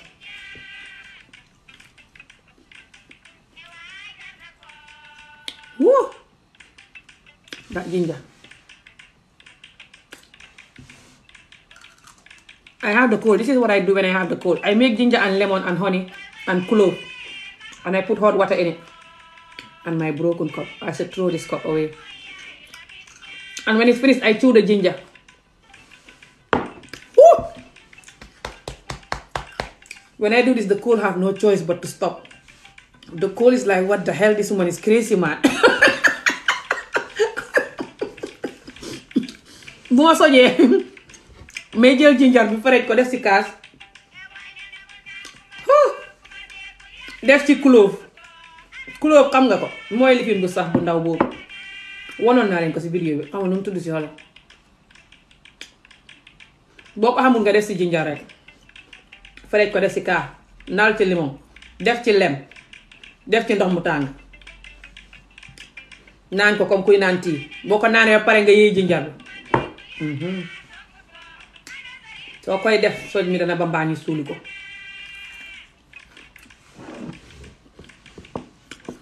I'm good, thank you. I'm the last husband now. Awesome. I could do with a last husband now if the husband is good. If the man is not good, I'm leaving. I'd rather get married 100 times than marrying with a bad man for the rest of my life.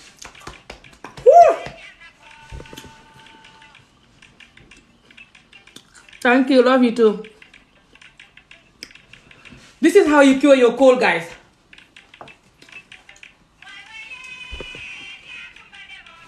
You chew the hell out of the ginger.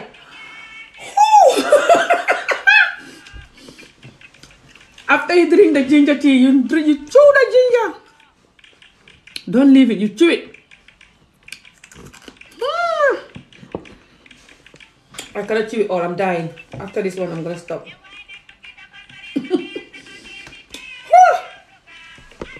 When you do this in the morning, you do it in the evening, your cold is gone. Nga koy def ci suba, def ko ci ngoon. Sa soj mi dana dem. And then you also have to boil water. Just now, just before I went to the shower, I boiled water.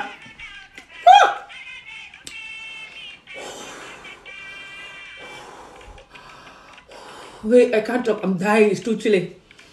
I boil water and I put little bit of peppermint oil in the water, in the bowl, like 2 drops. And I pour in the hot water and I cover myself with the towel quickly. For like 5-6 minutes.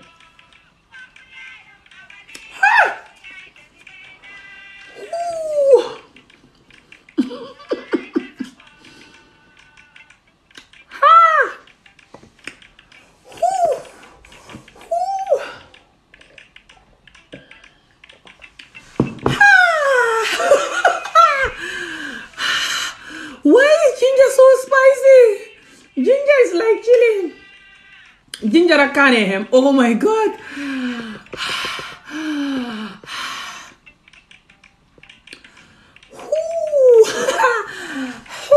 Wrong idea. I shouldn't do it in the video. So leneen lu ma def balaa ma doon sangu just now bu ma xeexoo ak soj bi depuis bërki démb def naa ko. Li soo ko defee soj du la man. Wax naa leen ko ci vidéo yi ba sonn mooy ngay def ginger bi ak limon bi ak lem gi ni ma la ko wonee nii waaye also soo naanee loolu ba pare nga yëy ginger bi nga def ko suba ak ngoon ba pare su fekkee mënoo yëy ginger bi bu ko yëy waaye soo ko mënee yëy moo gën a baax soo xëyee bala ngaa defar ginger bi sax soo yëg ne sa bakkan yaa ngi am soj yaa ngi commencé soj rek soo xëyee rek nga baxal ndox ba mu bax nga def bool bala mun ngaa use ndox bi fi nga ko baxalee soo buggee. You can either use where you boil the water or you transform the water into a bowl. You boil water, and you put little bit of peppermint oil. So xamee peppermint oil nga def ko boo ko xamul soo xamee sinwaa wala rob wala dara lu mentelaato daal nga luqati. You can take some of that if you don't have peppermint oil. If you have like a Vibo rob, I think it's called Vibo rob, or anything that is like a minty something. You put it in the water. But if you don't have that, just the water alone is fine. So xamuloo ndox bi kese tam baax na nga suudoo ko. You cover yourself with that hot water and the steam is coming on your face. You're gonna be like and you take the air from here too, not just on your mouth. Nga nokki ngelaw bi sa sëxët si cóola ji nga nokki ko sa bakkan yi ak sa gémmiñ gi like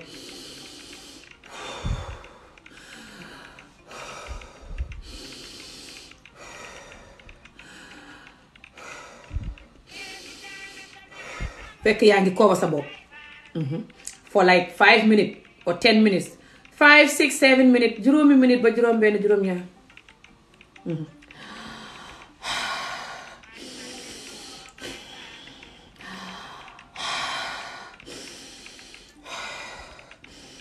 you know soo paree loolu nga defar ginger bi when you finish that you make the ginger if you do this your cold is gone. This is what I'm doing for 15 years in Scotland. No cold will ever, even corona, this is what I did when I have corona. But ma xamee woon corona yi nii laa defoon. Keep doing this guys. If you do this, so I have to wait for what? If you do this you'll be fine. Thank you. I'm gonna go soon guys. Whew, this chilly. I'm gonna go. Let's listen to this last song. I'm gonna dance this last song guys.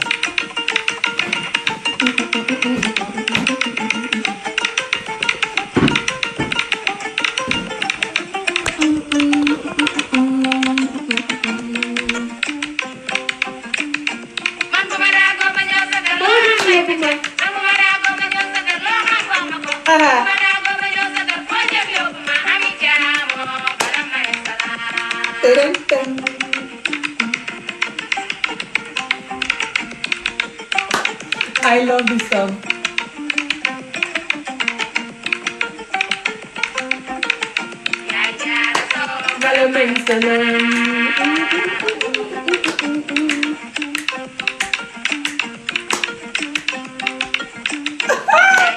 Very old and nice song.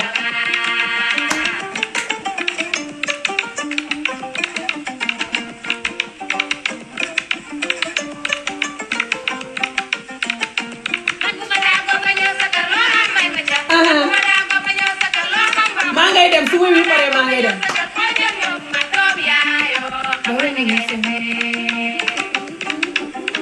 Thank you. And this is my tummy though. Still exercising my tummy guys. This tummy though is going slowly. Bear with me guys. This tummy, I'm gonna do something about it. You guys have a good day guys. I'm going handle and jam. Thank you. See you guys again soon, inshallah. Maybe I'll come back later when I'm eating ebe. I cooked ebe yesterday because I was not feeling well. My mom wanted something sour, so I made ebe. Togg naa ebe démb. So mën naa xam dinaa ñëw tey di lekk ebe bi ci kanam ngeen gis ko. Ebe laa togg démb bu neex. Yes, ma xel mi maa xëyoon mu ñëw ci lu forox, bugg lu forox. Because my yaram wérut depuis barki démb. So ma defar ebe bu neex, so mën naa xam dinaa ñëw lekk ko later on. I cooked beautiful yummy ebe yesterday. I might come back and eat it live. See you guys later. Have a good evening and good day, and just be yourself, believe in yourself. Don't allow life and people to doubt who you are, or to be afraid, or just to hide and just insecure and just cannot have faith on people and life or yourself. Don't do that. You can undo it if you are in that stage, because if not, it's gonna drain you. This is just life. Don't be afraid of nothing. Don't be afraid of people. Don't be afraid of being yourself. Don't be afraid of believing life, because the reality is life can make us cry, but it can also make us smile and be happy, especially when we believe that. So you have to believe in life. Don't try to control it. When you're trying to control life, you cannot believe in life, because you cannot really control life, and then you'll be like not happy and give up on life. You cannot really control life. Like for example, if you want your life to go a certain way and it's not going that way, don't feel like you're not going to be happy, because it's not going that way. It might be heading to another direction that if you allowed it and you followed it and you still be happy and do the right thing, you'll be happy there too. So understand that life is not all about life have to go the way I want, or I'm not going to be happy, or life have to go the way people think it should go, or I'm not going to be happy. Life is all about you doing the right thing. And if doing the right thing is what is going to make you happy and what's fair for you, even if other people are not happy, you know the right thing. You do it. Life is not about let me do this so people can be happy, or let me do this so people don't say da-da-da, or let me do this da-da-da. Yeah, for the most part, sometimes what people are saying is something. If you're doing something and people are criticizing you, sometimes they're right. Even me, sometimes people criticize me and I know they're right. And I tell them you are right when I say certain things or do certain things in my videos over the years. But I'm not talking about that, like when they're criticizing you about something that you know they are right, and you know that when you change it, it's for your own good. That's not why I'm talking. I'm talking about when they just want you to do something that is just going to benefit them. Us human, how we are, what we like. So people just going to want you to do something that will benefit them.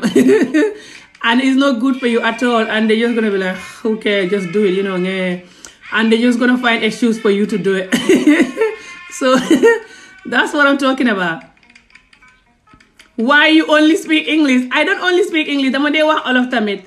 But waxoon naa leen ne xat bu xees buy ñëw nii dinaa wax English. So dinaa def ay video Olof yu neex yu am solo. Also dinaa ko post ci Ami Olof YouTube channel bi. Inshallah ngeen dem seetaan foofu noonu. Tey sax maa ngi bëgg a film video bu gàtt def ko foofu. 10 minutes video or something, But fii dinaa fi wax Olof waaye suma Olof yi du nekk bët bu set. Dama fi wax anglais tam fekk ba suma Ami Olof English bi di xamee enough nit. So xamee enough nit dinaa ko mën a def video. Wow. Sorry, they asking why I'm speaking Wolof. They're not used to me speaking, English. They're not used to me speaking English here, and they cannot understand English because they're from Senegal. So they don't like it because they're not used to me speaking English. Over the last few months I opened this, it's about 8 months now, going to 9 months now since I start TikTok. I only speak my language.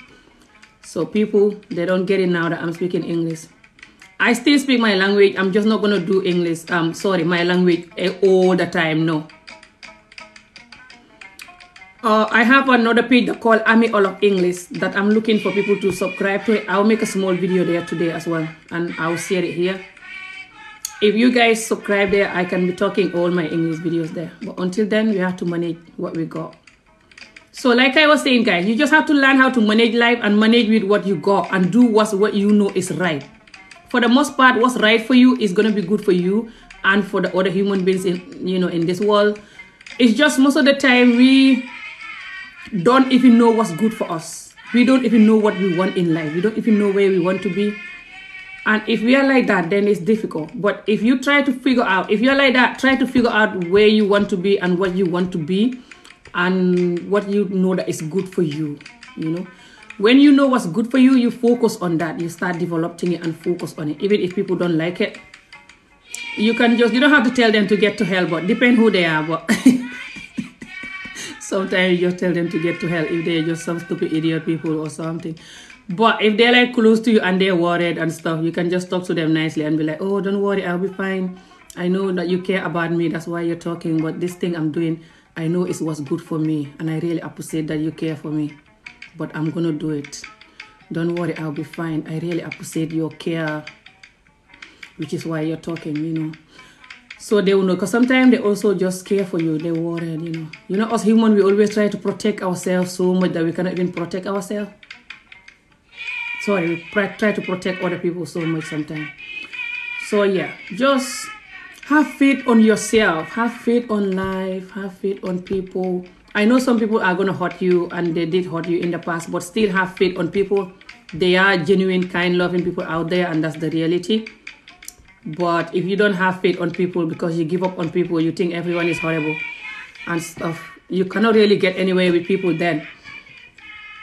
So you have to have faith on people, have faith on life, have faith on your God if you have any, have faith on yourself. Don't give up on yourself, because when you give up on yourself, you're going to do all the wrong thing, because you're going to think that life is not going to be good anymore, or you are not good, or even if you are not well. Don't give up on yourself. Know that you will be fine. You will get better. Your body is a healing machine, and that's the reality. Your body can heal almost anything that is wrong with you if you focus on healing it and eat healthy, drink stuff that are healthy, go for a walk, think healthy. Your body will, even people have cancer and they tell them they're going to die the day and date and they didn't. Your body can almost heal anything if you don't give up on your body. You have faith on your body, have faith on your soul, have faith on life, It's good. I will do more of these videos. We have to have faith on things, Even a video that I watched yesterday, one of the girls, she's white, she was saying how she started doing videos about 5 years ago. And her family, nobody support her. Everyone was laughing at her, calling her mad. And now, she was showing people the house she bought from the videos and how everyone is supporting her now that she made it. So when you're doing something and people just don't care, and you know what you're doing is good, just hold on to it and do it. Doesn't matter what you're doing, video or not. Just keep going and believe in yourself and you will get there. Because us humans, most of the time when we don't get something or we just feel like you shouldn't do this, we're not going to support you. We're like, you shouldn't do that, so I'm not going to support you with that because I think that's stupid. You shouldn't do it, whatever that is. You know what I mean? Like, so they think if they support you, you are doing it, and to them they think you're gonna fail, and they're gonna feel like they're foolish for supporting something that is gonna fail, or they feel like maybe they're contributing to why you fail. But I think sometimes they just do it because, I don't know, like a lot of people that do videos, their family members never support them at all, never. But then when they made it from the videos, then if they don't support that family member is going to say that, oh, this person made it and they don't want to care for me. They don't care for me. But you never care for them when they needed you to care for them. Like, for example, me, you hardly ever going to see any of my family members commenting in my videos. Never. It's like I have no family. People that watch me over the years, they think I have no family. And I do. I have family. But one is like, for example, one day now, I made it from my video. They will be like, hey, Amy is not helping me. She's not doing this for me. And she have money. But they never do nothing for me when I needed them, which is just normal effing comment or normal effing support for free. They couldn't do that, you see. So it's like that. Like when you're doing anything that is good, don't wait for people to support you. I don't wait for support. If I was waiting for support, by now I quit my videos a long time ago. I've been doing videos for 5 years. And people don't support me the way they should because I talk very honest and very direct, and they never seen anyone like that in the community. It's just me. Everyone is unique. So the way I talk and the way I deliver my speech and the way I think about my community problem is just me and you. Everybody is unique. But a lot of the time they cannot stand me. And also the community is hypocrite. When someone cannot stand someone, their friends and family members are not allowed to support them. Like, for example, if some women don't like me because I talk about skin bleaching or I talk about stuff that they don't like, their friends are not allowed to like me or family members, because if they like me, they'll be in trouble. They'll be like, why are you supporting that Ami Job? I hate her. Or they'll be like, she's always talking about stuff. She's too rude, or she's too forward, or she's this, she's that. You're supporting Ami Job. So the community is full of people don't like people, not because they did something to them, but because somebody they know or friend with don't like that person. So that they can also like the person. Yeah, that is rampant in the community too. So whatever you are doing, just focus and believe in yourself and do the right thing and do the truth. Don't do it for money. Don't do it for fame. Don't do it for anything. Do it for the right thing. And no matter how long it's going to take, your day will come. Because only the truth will last. Okay, guys? I wish all the best with life. We must have faith no matter what, guys. Have a good day, and I'm going to see you guys again soon. Bye.